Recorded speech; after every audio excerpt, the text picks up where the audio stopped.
இன்னும் என்ன புதிதாக நான் சொல்ல போகிறேன். ஆனால் தப்பும் தரமான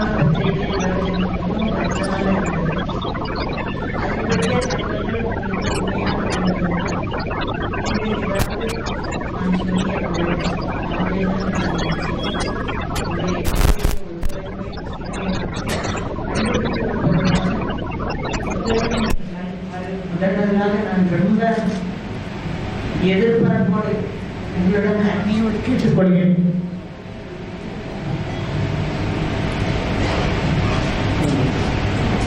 அதுக்கு உங்களுக்கு என்ன சந்தேகம் இருந்தால் அதை கொஞ்சம் பொறுமையாக என்னை சொல்ல விரும்பி கேட்டுக்கொள்கிறேன்.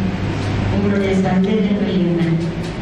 நாங்கள் என்ன தவறு செய்துவிட்டு இந்த நிலைக்கு வந்திருக்கிறோம் என்று எனக்கு தெரியவில்லை. என்னுடைய பையன் ரொம்ப பாசமானவன், பக்தி உள்ளவன், உழைப்பிலே நன்றி உள்ளவன். அப்படி இருக்கக்கூடிய ஒரு அருமையான மகனை இழந்து விடுவோம். அவனை யாராவது கடத்தி கொண்டு போயிருக்கிறார்களோ இல்லை அச்சுறுத்தி எழுத வச்சிருக்கிறார்களோ ஒன்றுமே எனக்கு தெரியவில்லை.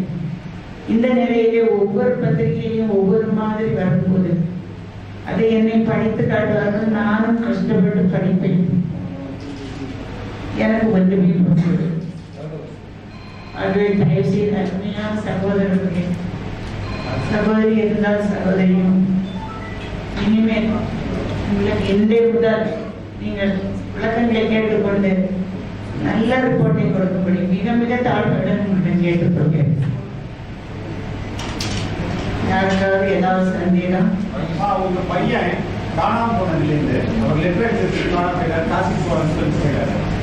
நீங்க எந்த அளவுக்கு தேடுதல் முயற்சி எடுத்திருக்கீங்க? இல்ல காவல்துறை எந்த அளவுக்கு உங்களுடைய பையனை கண்டுபிடிக்கிறதுல மும்முரமா உங்கள் செயல்படுறாங்க? உங்களுக்கு அதுல திருப்தி இருக்கா? நாங்கள் அந்த வாட்ஸ்அப் செய்தி வந்த விடிகாலையிலேயே என்னுடைய மருமகளும் இவருடைய அத்தையான என்னுடைய சகோதரியும் எங்களுக்கு நம்பிக்கைக்கு வந்து 2 நபர்களும் மொழி தெரிந்தவர்களும் கூட ஏனென்றால் எனக்கு ஒரு டிராவல் நிறைய செய்யக்கூடாது. 10 மைல் தூரம் தான் நான் டிராவல் செய்ய வேண்டும். என்னுடைய ஹார்ட் கண்டிஷன் அப்படி இருக்கிறது. ஹார்ட் ஆப்ரேஷன் பிறகு வாழ்க்கையில் ப்ராப்ளம் வந்து நான் இருக்கிறேன்.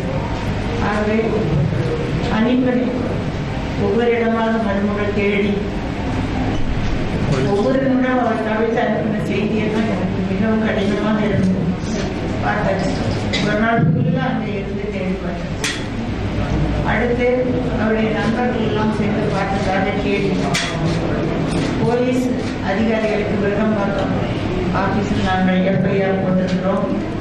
அடுத்து கமிஷனர் ஆஃபீஸில் நாங்கள் பெட்டிஷன் கொடுத்து அதிகாரிகளை எல்லாம் சந்தித்து ஹைகோர்ட்டில் நாங்கள் ஏபிஎஸ் ஆஃபீஸ் பண்ண கொடுத்துருக்கிறோம். முதலமைச்சர் அம்மா அவர்களுக்கு இந்த தனிப்பட்ட முறையிலே கொண்டு போய் நாங்கள் ஆஃபீஸரை பார்த்து கொடுத்திருக்கிறோம். எங்களால் முடிந்த எல்லா முயற்சிகளையும் நாங்கள் செய்து கொண்டிருக்கிறோம். ஏனென்றால் எங்களுக்கு வேண்டும். அதற்காகத்தான் அப்படிப்பட்ட ஒரு மகனை நாங்கள் விளக்க முடியாது. அவ்வளவு நல்ல ஒரு பையன். அவனை பற்றி தப்பு தவறுமாக எழுதிய யார் எழுதினார்களோ எனக்கு தெரியாது. இனிமேல் அந்த மாதிரி வராதபடி நீங்கள் பார்த்துக் கொள்ள வேண்டும். அருமையான சகோதரர்களை உங்களை கேட்டுக்கொள்கிறேன். சகோதரியை கேட்கிறேன்.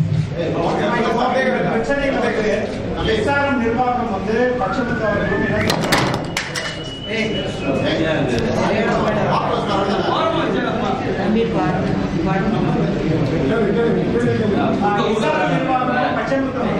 இது வந்து மிரட்டலுக்காக அவர் வந்து மிரட்டுறாரு அப்படின்ற மாதிரிதான் பதில் அளிச்சிருக்காங்க. 2வது எங்களுக்கும் அவருக்கும் தொடர்பு இல்லை, அவர் வந்து கட்சியை விட்டு நிற்கிறோம் அப்படின்லாம் அதாவது இது வந்து மிரட்டலுக்காக ஒரு கடிதத்தை எடுத்து வச்சு மிரட்டல் தான். அந்த கடிதத்தை படித்தவர்கள் அது நல்ல தமிழ் மொழியில தான் எழுதியிருக்காங்க. அது மிரட்டல் கிடையாது. தாழ்மையாக ஒரு வேண்டுகோள். வேண்டுகோளுக்கும் மிரட்டலுக்கும் வித்தியாசம் தெரியாதா? நான் ஒரு ஆசிரியர். பள்ளியிலே 38 வருடம் வேலை செய்த ஆசிரியர். நன்றாக படித்து பார்த்தால், நீங்கள் நன்றாக உற்று படித்து பார்த்தால், மிரட்டலா, தாழ்மையான வேண்டுகோளா, ஒரு உள்ளத்தினுடைய தழிப்பு ஐயாது. ரெண்டாவது வந்து அவர் வந்து கட்சியை விட்டு நீக்கிட்டோம், எங்களுக்கும் SRM நிறுவனத்துக்கும் இல்ல IJK கட்சிக்கும் மதன் தொடர்பே இல்லை அப்படிங்கிற மாதிரி அவங்க சொல்லியிருக்காங்க. அது இதுவரைக்கும் எந்த ரிப்போர்ட்டும் எங்களுக்கு அப்படி கொடுக்கப்படவில்லை. SRM இருந்து அவருடைய ஆபீஸிலும் எந்த போர்டும் வைக்கப்படவில்லை. எங்களுக்கு அது அப்படி ஒரு அறிவிப்பே தெரியாது. என்னமா போர்டு காட்டவே இல்லை. இப்போ கட்சி ஆபீஸ்ல நேற்று சந்தர்ப்பத்தோடு போய் ஐயாவை பார்க்கலாம் என்று நாங்கள் சென்றோம். ஆனால் ஐயா வந்து நாங்கள் பார்ப்பதற்கு முன்னாக போய்விட்டார்கள். நாங்கள் உள்ளே நுழையும் போது அவர் வெளியே போய்விட்டார். PA பார்த்தவொடனே அவர் இல்லை, சூழ்நிலை சரியில்லை என்று சொல்லிவிட்டார்கள். ரவி சாரை பார்க்க போனோம், உள்ளேவே விடலை. இதுக்கு மேலே நாங்கள் என்ன செய்யணும்? குடும்பத்தினர் வந்து ஓரளவுக்குத்தான் பிஸ்னஸில் நுழைய முடியும். நீங்கள் எல்லாம் பிஸ்னஸ் பண்ணுறவங்க ஒவ்வொருவரையாலும் பிஸ்னஸ் ஒவ்வொருத்தர் பண்ணுறீங்க. ஆனால் எல்லாரும் குடும்பத்தில் அவ்வளோ காரியங்களையும் சொல்லிக் கொண்டா இருக்கிறீர்கள். நினைத்து பாருங்கள், உங்கள் உள்ளத்தை நினைத்து பாருங்கள். இப்போது பல வருடங்களாக என் பையன் மதன் என்றால் SRM, SRM என்றால் மதன் அப்படின்னு கேள்விப்பட்ட நாங்கள் இப்போது மதனுக்கும் இந்த SRM குடும்பத்துக்கும் எந்த சம்பந்தமும் இல்லை என்றால், பழைய மாணவர்கள் SRM படித்த மதன் மூலமாக படித்த மாணவர்களை கூட்டி ஒரு நிகழ்ச்சி நடத்தி பாருங்கள். மதன் என்ன செய்வார், எப்படி செய்வார், எல்லாம் அப்போ உங்களுக்கு தெரியும். நான் வந்து என்னால் பேச முடியாதுன்னு சொன்னேன். ஆனா நீங்க கேட்கிற கேள்விகள் என்னுடைய மகனுடைய நேர்மையை சோதிக்கிற விதத்தில் இருப்பதனால நான் இதை சொல்றேன். வேற ஒண்ணும் வேண்டாம். கடந்த வருடங்களில் படித்த மாணவர்கள் அவர்களுடைய பெற்றோர்களை சந்திச்சு நீங்க உங்களால பேசி மதன் எப்படிப்பட்டவர், எப்படி அவர்களுக்கு உதவி செய்வார், காசு இல்லாம குறைவா இருந்தா தானே போட்டு கொடுப்போம். அந்த மாதிரி அவருடைய வாட்ஸ்அப்ல இருக்க அத்தனை விஷயங்களும் உண்மை உண்மை உண்மை. அடுத்த கேள்வி ஏதாவது உண்டா?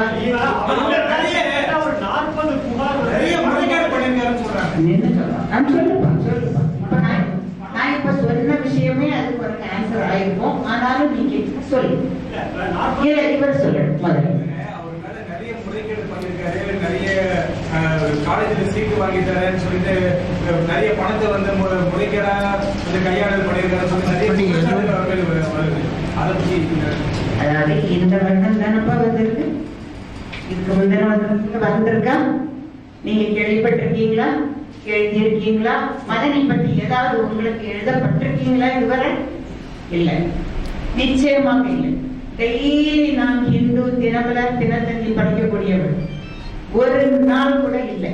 இந்த வருடம் நீட் எக்ஸாம், அதனாலதான் இவர் IJK பார்ட்டியை விட்டு, கட்சியை விட்டு, எங்களுடைய ஸ்தாபனத்தை விட்டு இந்த பையனை நான் நிரந்தரமாக நீக்குகிறேன் என்று ஒரு போர்டு, ஒரு தகவல் பிரஸ் கிளப்பை கூப்பிட்டு கொடுத்திருந்தால் இன்று என்னுடைய மகனுடைய நிலை இப்படி இருக்குமா?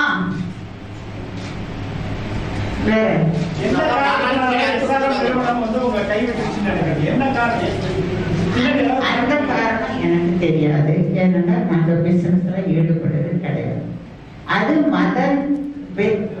மதன் கடத்தப்பட்டானா, அச்சுறுத்தப்பட்டானா, இந்த கேள்விகளுக்கெல்லாம் விடை கிடைத்து நம்முடைய போலீஸ் அதிகாரிகளும் இந்த பகிரங்கமான அந்த முறைகள் எல்லாம் செயல்பட்டு வெற்றி அடைந்தால் என்னுடைய மகனை உங்களுக்கு விளக்குவார். வேற உங்களுக்கு அப்படி சந்தேகம் இருக்காமா? என் பையனை நிறுவனத்தை சேர்ந்தவங்க கடத்தி போயிருக்காங்க. அப்படியெல்லாம் நான் நினைக்க மாட்டேன். வேந்தரை எங்களுடைய வீட்டில் வைத்து பூஜிக்கக்கூடிய பையன் என் பையன். அவருடைய பெட்ரூம்ல காலையில எழுந்தோன்னா அவருடைய படம் அவருடைய கண்ணில் தெரியணும். அதுக்காக பெட்ரூம்ல வரைக்கும் வச்சிடணும். அவனுடைய ஆபீஸ்ல போய் பாருங்க, திருப்பதி வெங்கடாசலபதி பக்கத்துல அந்த படம் இருக்கு. நான் கேட்டேன், ஏன்பா இதெல்லாம் கொண்டு வச்சிருக்க? சாமி பக்கத்துல அவர் வச்சு, அவர் என்னுடைய சாமியம்மா, எனக்கு சோறு போட்டவர் மாமான், அவரை நன்றியோட நான் நினைக்கணும். வேற சரி மேடம், இப்ப நீங்க எவ்வளவு தூரம் தெளிவா சொல்றீங்க, அவரை பத்தி பெருமையா சொல்றீங்க. அவர் இந்த நிலைக்கு போறதுக்கான காரணம் தான் என்ன? காரணம் அவர்கள் 2 பேரும், பச்சமுத்து சார், ரெடி சார், மலர் 3 பேருக்கும் இடையே ஏதோ ஒரு பனி பூசம். அது என்ன என்று எனக்கு தெரியும். ஏன் தெரியாது? ஐஜேகே பார்ட்டி விட்டு நீக்கி போர்டு போட்டிருந்தால் நாங்கள் அவரை துளைத்து துளைத்து கேட்டு அது என்னன்னு அறிந்திருக்கோம். அந்த ஒரு தருணத்தை அவர் எங்களுக்கு தரவில்லை. அதுதான் என் உண்மை, அதுதான் உண்மை.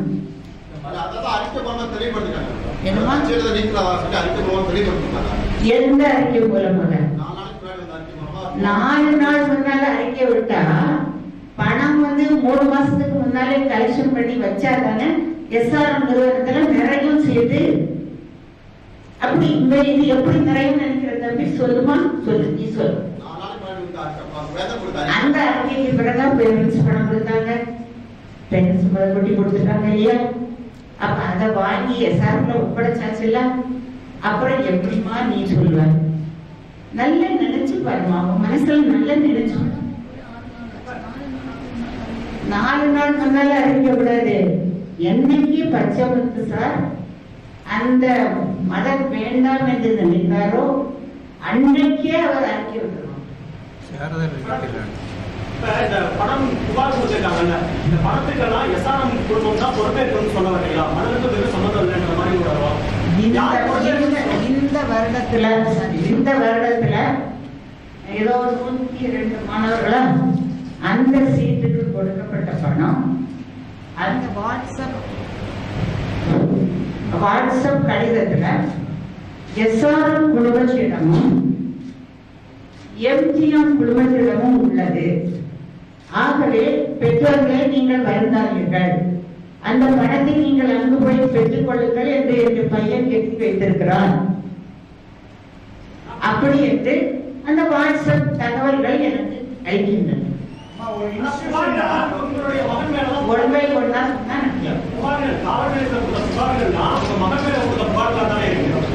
அது நான் கேட்டபோது அவர்கள் சொன்னபோது இந்த புகாருக்கெல்லாம் மதன் சார் நேரில் வந்தாலுடைய பதில் கிடைச்சாது அப்படின்னு என்கிட்ட சொன்னாங்க. இந்த தகவல் ஒரு இன்ஸ்டிடியூஷன்ல பணம் கட்டணும்னா அந்த என் குழந்தை சேர்க்கிறேன்னா அந்த ஆபீஸ்ல போய் தான் நம்ம பணம் கட்டணும். ஏன் மதன் என்ற ஒரு தனிநபர் கிட்ட பணம் போச்சு? ஏன் அவர் மூலியமா தான் கட்டணும்? இதே கேள்விய போன வருஷமோ அதுக்கு முந்தின வருஷமோ எந்த பேருந்தும் கேட்கலையே. அப்ப பணம் முறையாக போயிருக்கு. அதே முறையில இந்த வருஷமும் பணம் முறையாக அந்த டைம்ல சொல்லப்பட்டு வாங்கப்பட்டுள்ளது. புரியுதுங்களா?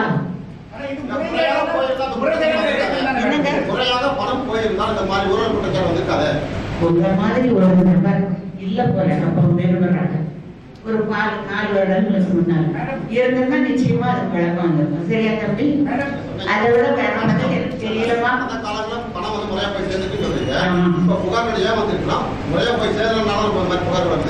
அப்படி கிடையாது. அவங்க புகார் கொடுக்கல. என் பையனும் ஃபர்ஸ்ட் வாட்ஸ்அப்ல தான் அனுப்பியிருக்கான். அதுக்கு பிறகுதானே உங்க புகார் வந்திருக்கு. நான் ஒவ்வொரு நாளும் பத்திரிகை படிக்கிறவ குறிப்பிடுகிற என் பையனை பத்தி தகவல் வெளியே வந்தவுடன் நான் குடும்ப ஹோம் மேக்கரா இருந்து வேலை செய்யல. நான் ஒரு higher secondary government higher secondary ஹெட்மிஸ்ட்ரஸாக இருந்து ரிட்டையர் ஆயிருக்கேன். இந்த பள்ளி இணை இயக்குநராக இருக்கக்கூடிய கண்ணப்பன் அவர்கள் என்னுடைய சிஓ அவர்கள் கேளுங்கள் என்னுடைய சர்வீஸ் பற்றி தப்பு பண்ணாது. அடுத்த கேள்வி சொல்லுங்க.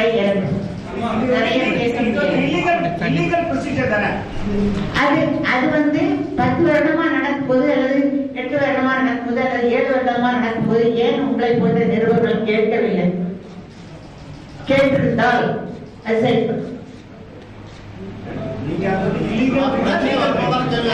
இல்லீகலா லீகலா அதெல்லாம் பிரச்சனை. பிள்ளைகளுக்கும் பேரண்ட்ஸுக்கும் நல்ல ஒரு நிவாரணம் கிடைக்கும். அதுக்கு நீங்க ஒத்துழைப்பு கொடுக்கணும். கட்டப்பட்ட பணத்தை எந்த பிள்ளை மார்க் வாங்கலையோ அந்த பிள்ளைக்கு திருப்பி எல்லா பிள்ளைகளுக்கும் எவ்வளவு முறைப்படி கொடுக்கணுமோ அது கொடுக்கப்பட வேண்டும். அதுதான் எங்களுடைய ஆசை. கடந்த 10 ஆண்டுகளா அந்த கல்வி நிறுவனம் இப்படிதான் வந்து பணத்தை வாங்கி அட்மிஷன் பண்ணாங்களா? அது எனக்கு தெரியாது. எல்லா வருஷமும் எப்படி நடந்ததுன்னு எனக்கு தெரியாது. ஏன்னா எனக்கு வந்து பாட் ஆபரேஷன் 2009 பண்ணாங்க. அப்ப நான் படுக்கையில இருப்பேன். அப்பதான் நான் இப்ப வந்து ரொம்ப இப்பதான் என்னுடைய ஓய்வுக்காலம் நிறைய நேரம் பேப்பரை வெளியா படிப்பேன். என்ன என்னுடைய வயது இன்னைக்கு 72, அப்பாவுக்கு 82. அவரும் காலேஜில் ப்ரொஃபஸரா இருந்துட்டேன். அவரை பற்றி தவறாக ஒரு பத்திரிகை எழுதுகிறது. University college of engineering Thiruvananthapuram